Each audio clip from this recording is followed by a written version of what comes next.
Good day, everybody. Sorry I've been away the last few weeks, just been very busy announcing college athletics and high school athletics, and been busy. I know it's been 4 weeks, but I'm back now and here to show you the wind in the southwest suburbs of Denver. Chicago gets the name the Windy City, and I understand why.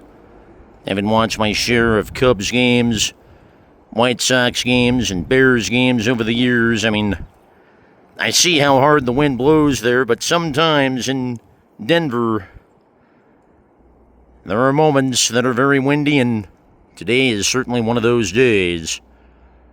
Also a warmer day, too, though I'm recording and releasing this on April 22nd.